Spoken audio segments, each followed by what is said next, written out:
To buy out or not to buy out?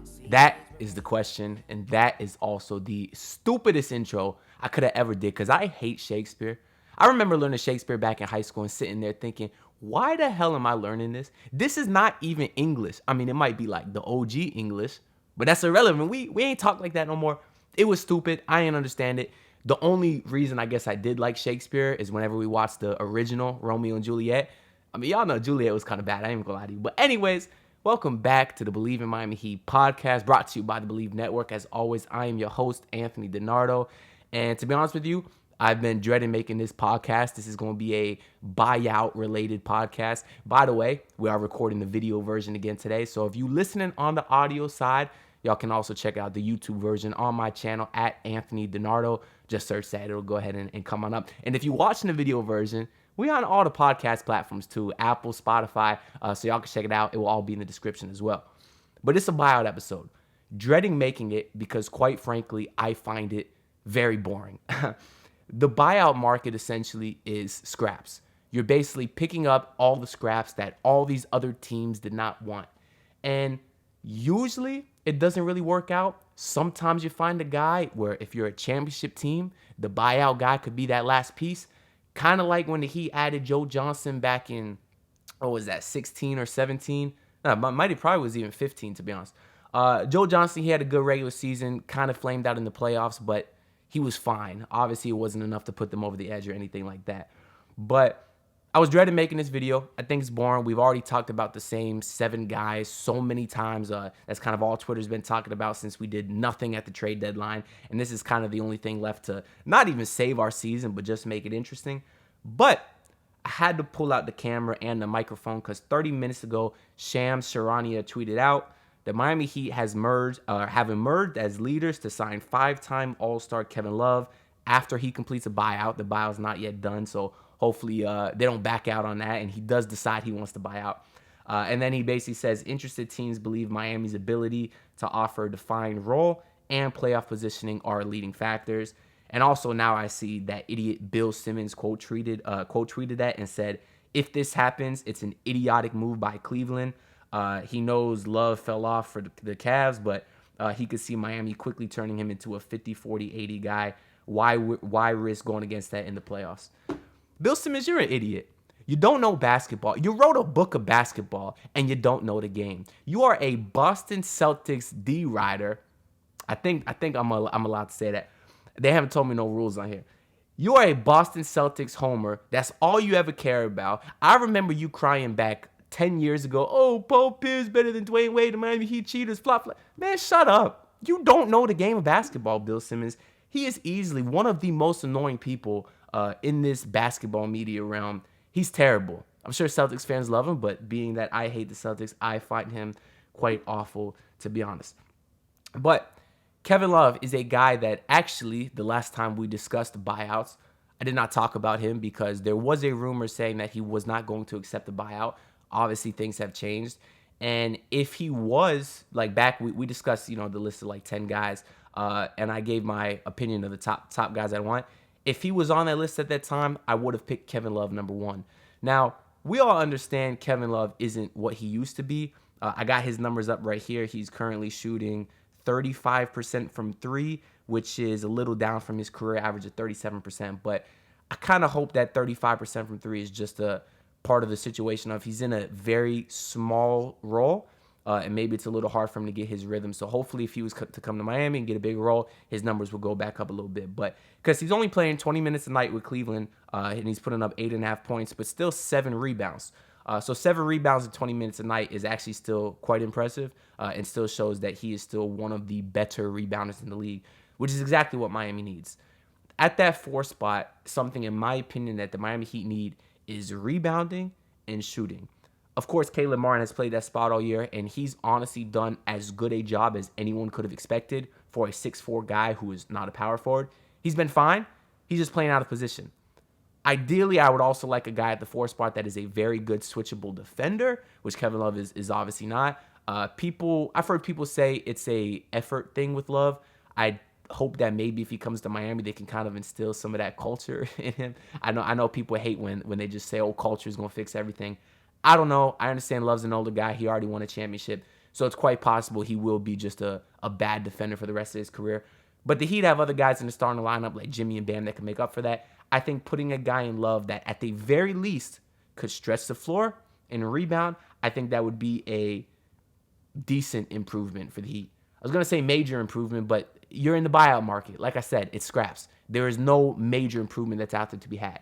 Now, the idea of Kevin Love or someone like prime Kevin Love would be phenomenal next to Bam. He would quite literally be the perfect power forward next to Bam because he is 6'8", so got a little bit of size, and obviously he was one of the best rebounders in the game and a phenomenal shooter. That's exactly what you want next to Bam. So if Kevin Love can provide some small sliver of fraction of that, I think it's an improvement for the Heat. What that means for them, I honestly have no idea. But yeah, there was some rumors, or not some rumors. People were talking about Kevin Love went at Jimmy a couple years ago when Jimmy was doing the 3 a.m. workouts, and Kevin Love basically said that's just for show. People wondering if Love would want to sign with Miami because he's got beef with Jimmy.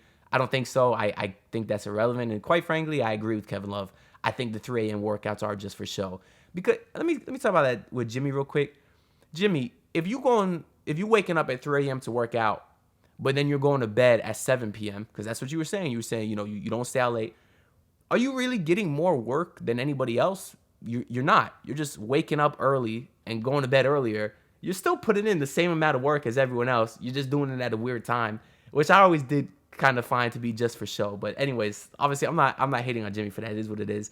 And I certainly don't think there's any sort of beef between Kevin Love and Jimmy. Because a lot of people were wondering basically why Kevin Love would sign here. Some additional information I found out is his agent is Jeff Schwartz, who is also the agent of Victor Oladipo and Tyler Herro. So I'm assuming the Heat front office have some sort of relationship with that agent. Might make it easier to maybe negotiate a deal. But also, another interesting tidbit, Jeff Schwartz is also the agent of Russell Westbrook. Of course, Westbrook is another guy that a lot of Heat fans, including myself, want on this team. That being said, I think we all agree he would be a terrible basketball fit. The sole reason I would want Westbrook on this team is to make it interesting. It would turn a very, very boring, monotonous team into something interesting, slightly interesting, something to watch. Whether it's just because it's something different and you finally got a new player in here for the first time in 2 years, or just because it's Russell Westbrook and he's just a genuinely entertaining guy. Now, I got his stats up here too. He is shooting worse from 3 than I thought. I thought he'd be in the low 30s. Now, he's at 29%. He'd be at 30 if you round up, which is right at his career average. The problem with me, though, is he's shooting almost 5 threes a game this year. I love Westbrook. In his prime, I was a huge defender of Westbrook. I was even out there saying he was better than Steph Curry at points, which maybe he was at one point, but obviously now that's not true. My biggest issue with Westbrook now, and it's the reason it's been very hard to defend him since his LA tenure, is he's not the guy anymore, and I don't think he realizes that. I said a lot of similar things with Carmelo Anthony when he was kind of out of the league. Carmelo wanted a starting role, and he was not a starting player anymore. He kind of refused to take a back seat like we saw Dwayne Wade do. Dwayne Wade decided to come off the bench and had another couple really successful careers in Miami. The team obviously wasn't great, but he played relatively well in that role. Russell Westbrook still obviously wanted to be a starter in LA. He obviously moved to the bench role when they sucked. I believe it was reluctantly because we know things started to flame out there between him and the coaching staff and the front office. I think it's because he really did not want to come off the bench. And I think he refused to. I think he still wants to be a starter in this league. I saw in games with the Lakers this year, in the fourth quarter, LeBron could be hot, someone else could be hot, and Westbrook is out there jacking up threes. Same thing he did in OKC. When you got Durant on your team, you let Durant take over in the fourth quarter. When you got LeBron on your team, same thing. Especially being Westbrook, if you wanted to take over late, stop jacking up terrible threes. You're not a good three-point shooter. Try to get to the mid-range, try to get to the rim, something like that. So it was a lot of that IQ that really made me hard to defend Westbrook over this last year. Now, you might see a lot of those same problems in Miami because I don't know if Westbrook would start. I certainly think Kyle Lowry's going to miss a lot more time, if not the rest of the season, because it's starting to look like less of an injury being the reason Lowry's out and more of just a personal thing. It's pretty clear that he tried to move him but could not, and it doesn't seem like Lowry's all that happy here. So I could certainly see them sitting him out the rest of the year. So now if you add Westbrook, that either means that you're starting Gabe Vincent, I suppose Oladipo or Westbrook. I would start Westbrook in that spot just because I still think he's a better player than Gabe Vincent. I understand the fit is terrible, but it's not like they were great with Gabe Vincent in the starting lineup either. They were fine, certainly better than when Lowry was starting. But at the end of the day, this team needs a switch. This team needs something, some sort of a mix-up. They need to change something. And if that means starting Westbrook and or Kevin Love, that would obviously be a major change. You're changing 2/5 of the starting lineup. That's something I would like to see just because if for any other reason, then why not? No pun intended with Westbrook and his slogan, why not? Why not try it out, Of course, there is and I was wondering too, just more on Westbrook, why he would come to the Heat. We obviously know there's other suitors out there like the Chicago Bulls. He has a good relationship with Billy Donovan from OKC. We heard the Clippers, obviously. He's from LA. He played for the Lakers, so he would not have to move as far as geographically. We heard the Wizards, which I guess he played for the Wizards. I don't know why he'd want to go back. Maybe to get his value up because he's a free agent. So maybe he'd get a bigger role on the Wizards. And maybe he still likes those guys over there. And then we heard the Heat. I wasn't sure exactly why he joined the Heat. I mean, maybe the role would be there, but again, that's still remaining to be seen. But now, if you do get Kevin Love, it is obviously reported that they do have a close friendship, Love and Westbrook. Obviously, they played together at UCLA. I don't like to assume that means that they're friends, but that's why I did some more research looking into it. And I've heard other people say that are in the know that him and Love do have a good friendship. So that might be another benefit if the Heat are able to acquire Love. Maybe Westbrook looks at this as a more appealing destination and wants to come here as well. Because, by the way, Westbrook has not been bought out yet either. So we're still kind of waiting for that to happen. So those are basically the two guys that I would like. I think if you get Westbrook, if you get Love, I still think this team is a first, maybe second round out. But it makes it interesting, gives you something to watch the rest of the year, and you won't it's not going to really impact you going forward. Those guys will be free agents, obviously. Some of the other guys I like in the buyout market are already gone. Reggie Jackson went to Denver. That is a great pickup. Terrence Ross went to the Suns. Another great pickup. I loved him just because we've seen him kill the Heat, of course. I would have loved him here. And for some reason, the Philadelphia 76ers picked up Dwayne Dedmon. Who is in their scouting department? And are they in the right mind at all? Because how can you watch Dwayne Dedmon play a single minute this year and think, yes, that guy can be a positive pickup for our team? I don't understand that.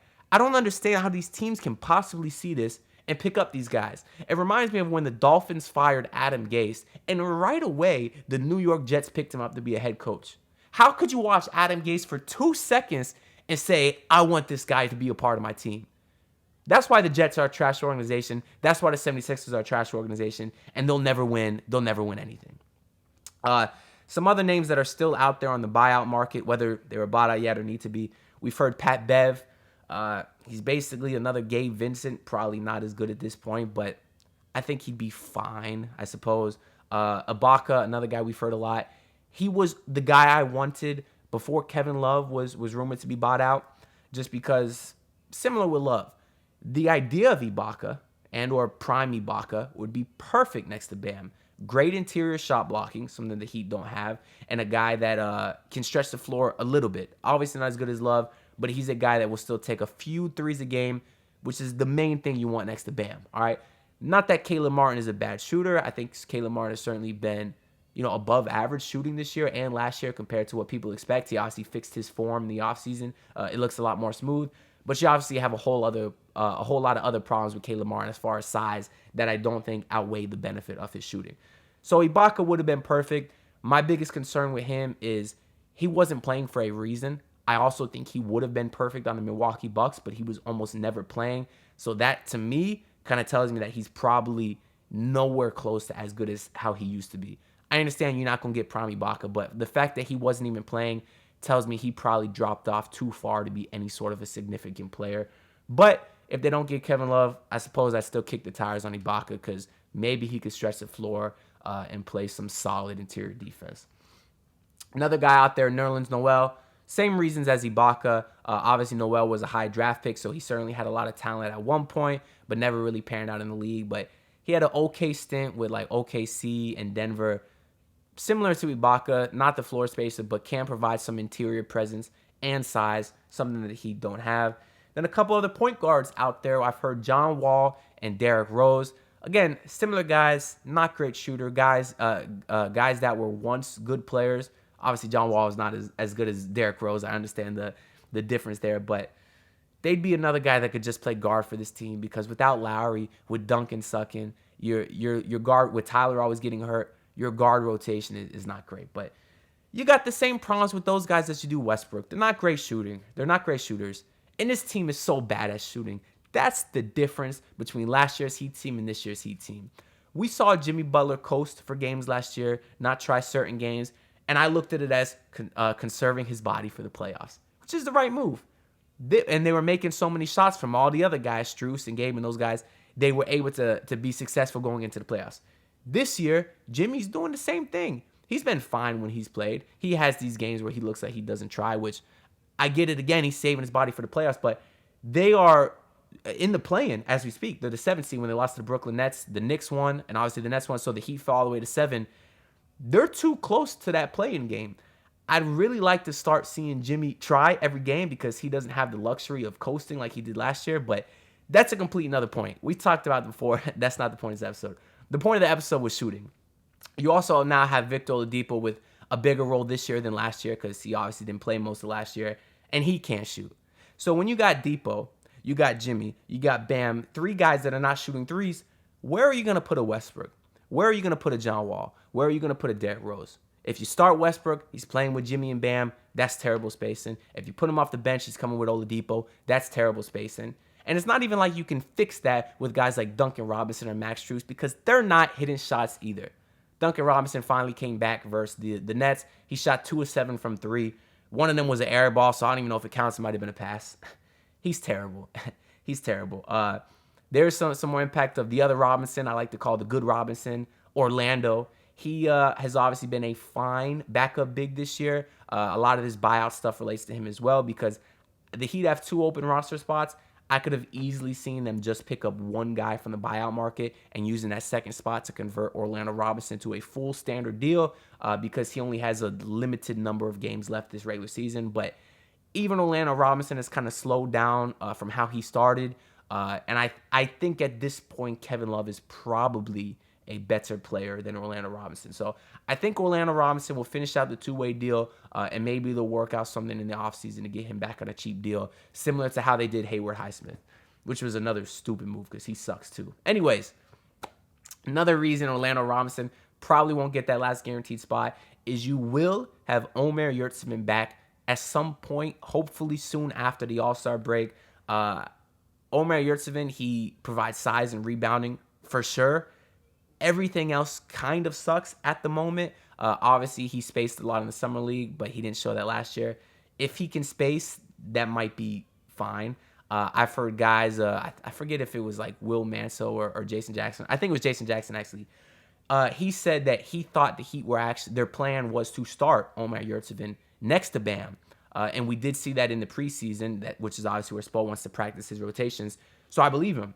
Problem is, obviously, Omer got that ankle sprain, and then we never really got to see it. So I think they do look for Omer to have a bigger role in this team. Maybe his return impacts who they go after in the buyout market, too. If they can't get Kevin Love, maybe they don't want a Nerlens Noel because you do have Omer coming back. Obviously, Omer's defense is terrible, and we're waiting to see if he can stretch the floor. But he provides size, and he provides rebounding. Similar things that I'm kind of looking to with Kevin Love. Obviously, I think Kevin Love's a better player at this point. So I actually really do hope that they get him. But somehow I've managed to talk for 19 minutes about the very boring buyout market. Hopefully the Heat do something. I mean, if you get Westbrook and Love, you're looking at a starting lineup of Westbrook, Herro, Jimmy, Love, and Bam. I mean, that's fun, right? At least on paper until it gets on the court. And it's probably a complete miserable failure. But hey, it'll give us something to talk about. We got the All-Star Saturday night festivities tonight. That celebrity game was kind of lit last night where Miz hit that half-court shot. I wish they would have counted. But anyways, we'll be watching tonight. I don't know why Tyler Herro's in the three-point contest. I expect him to do terrible. He won't come in last place, but that's only because Julius Randle is somehow in the contest as well. But I do want to have an All-Star episode up. maybe within the next week. I have an idea where I kind of want to predict who the All-Stars will be in 5 years.